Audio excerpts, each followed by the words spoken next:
Mi yo del pasado se está haciendo pasar por mí y vino a que le recuerde una frase de Jack Kerouac. Vive tu memoria y deslúmbrate.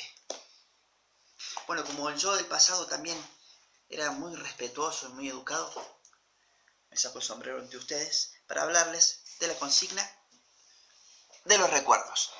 Trabajamos entonces con dos tipos de recuerdos. Por un lado, un recuerdo que tuviera que ver con los libros, con la lectura, con los primeros acercamientos a las narraciones, a los libros y demás, a los cuentos. Y por otro lado, un recuerdo de cualquier tema de la infancia, verdadero, pero el que le agregaran un hecho mágico o lleno de fantasía. Y traía esa frase del pasado: vive tu memoria y deslúmbrate. Jack Kerouac es un escritor que falleció ya hace unos años, si no me equivoco. Y entonces, hace varios años, creo. Y entonces, digo, la memoria como algo que puede ser vivido, algo que puede estar vivo, vital, ¿no? Algo que se mueve, algo que nos produce cosas, porque lo vivo se mueve y hace cosas, ¿no?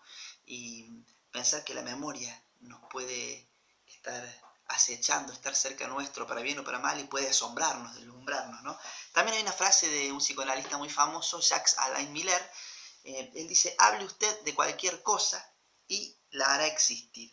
Y después esa frase termina diciendo: entonces callar algo es hacerlo desaparecer, ¿sí?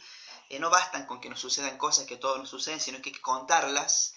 Y al contar los recuerdos, uno no solo los cuenta, sino que también los da a luz. Es como si los sacara de la oscuridad y los pusiera bajo un farol. Y en los recuerdos estamos nosotros, quienes somos, es decir, la novela de nosotros mismos. Quienes recordamos que somos, quienes contamos, quienes narramos que somos. Me pasó esto, odio esto por tal cosa, amo a esta persona por tal otra, y empezás a narrar cosas que te acordás incluso de vos mismo: nací en tal lado, hice tal cosa, bla bla. Son narrar recuerdos porque estamos hechos narrativamente, el sentido de nuestra vida es así, ¿no? Vamos a tal lado, no, ese lugar no lo piso porque me pasó tal cosa tal día y nunca más voy a volver, etc. Emmanuel, en uno de los textos sobre esta consigna, pregunta: ¿y qué seríamos nosotros sin recuerdos? Estoy leyendo aquí. Bueno, interesante, ¿no? Porque justamente somos quienes recordamos que somos el cuento que recordamos de nosotros mismos, y la gente que nos rodea para nosotros es el cuento que recordamos de esa gente. Después, la compañera Amparo se suma citando a Galeano, cuando Galeano nos remite el significado etimológico de la palabra recordar, que viene del latín recordis, que podría traducirse algo así como pasar por el corazón, volver a pasar por el corazón, dice Galeano, volver a pasar por el corazón. Bueno, justamente es muy importante traer eso del corazón y pasar por ahí, que está vinculado al centro de las emociones, ¿no? En Occidente al menos, el corazón. Y los recuerdos sobre la lectura que ustedes contaron, y también los otros, están muy ligados a los vínculos que cada quien tuvo. Algunos mencionaron familiares, otros mencionaron a docentes. Bueno, cada quien tiene una historia de la lectura privada, ¿no? Alguien a quien escuchó y por quién fue escuchado. De hecho, hay un libro de Alberto Mangel que se llama justamente Una historia de la lectura. Y en ese libro se dice en un momento que en tiempos de San Benito se consideraba que escuchar a un lector era un ejercicio espiritual. ¿Vieron ahí? La escucha del lector, del contador, está puesta como algo espiritual, algo que está vinculado a la interioridad del ser humano, ¿no? Hay algo importante. También quiero comentarles acerca de un libro, que lo debo tener por acá, si me permiten buscarlo. Es un libro, permisito, ¿no? Me voy a levantar un poquito. Está en otro banco de este aula, en otro banco. El libro se llama Un pájaro de aire, la formación de los bibliotecarios y la lectura en la primera infancia, de María Emilia López, que es una grosa. Estudia la literatura, los efectos de la literatura en las infancias, en las primeras infancias, y bueno, muchas cosas se estudia, es una gran lectora. Y en este libro se cuenta una situación, que es la siguiente.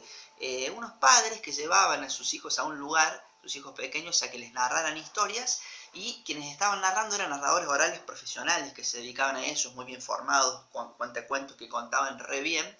Los padres estaban contentos por eso, pero van hasta el lugar y hablan con la persona encargada y le dicen: nos gusta eso, pero estamos preocupados, porque cuando nuestro hijo vaya a nuestra casa y le querramos contar un cuento en la noche, y se lo contemos como nosotros sabemos contar, pero no con los recursos o el talento de los grandes narradores orales que ustedes traen acá. Nuestros hijos se van a aburrir. No, les dijo la persona encargada, quédense tranquilos porque en realidad lo que un niño quiere, lo que más disfruta, es que le cuente historias, que le cuente cuentos la persona que lo ama, que lo cuida, su mamá, su abuelo, su hermano, quien fuere, ¿no? Su papá, su tío. No importa si es profesional en eso o no, sino que lo que importa es el vínculo, el lazo que hay ahí, porque el niño quiere que le cuide, que le cuente a aquel que lo ama, aquel con quien se siente protegido, seguro, y para él ese es el mejor narrador del mundo, ¿no? Bueno, la importancia a veces de no solo de qué te cuentan, sino quién te lo cuenta. Y bueno, vimos en los casos de ustedes quienes les contaban, y les agradecemos porque fue hermoso y emotivo conocer sus historias, y que nos hayan dejado entrar a esas partes de sus vidas, que nos hayan hecho un lugar en primera fila. Si pensamos esto de que recordar es volver a pasar por el corazón, imaginemos que sus corazones entonces son como una pantalla de cine y nos dejan en primera fila ver cada vez que vuelven a pasar o cuando volvieron a pasar esa escena de sus vidas que tiene que ver con la lectura. Bueno, varios de ustedes van a estar ligadas a la transmisión de la literatura, a la enseñanza, y entonces van a estar trabajando con gente. Yo les invito a que tengan presente, cuando den clases, que la literatura se comparte entre personas y que la literatura le hace cosas a las vidas de esas personas. Y desde ese punto de vista, no olviden que dar clases de literatura es también generar vínculos y que con los años esos alumnos que ustedes tengan van a volver a pasar por sus corazones las cosas que hayan compartido con ustedes. Sobre todo si hicieron de ese lugar un lugar recordable, de esa aula, ¿no? Y sobre esto, para terminar, les dejo algunas frases. Por ejemplo, recordemos esa frase de Cerati, de su canción Recordarte es un hermoso lugar. Y también les traigo una frase del escritor y músico Leonard Cohen que dice: aunque he olvidado la mitad de mi vida, todavía recuerdo esto.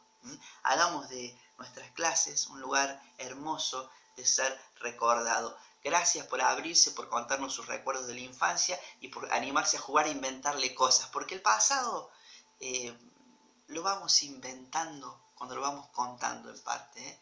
Bueno, les animo a que sigamos con más clases, con lo que queda, con las actividades que se vienen, con Cortázar, que es lo próximo que vamos a ver, y justamente va a haber en Cortázar la fantasía, lo fantástico, ¿no? El sentimiento de lo fantástico. Un saludo para todas y todos.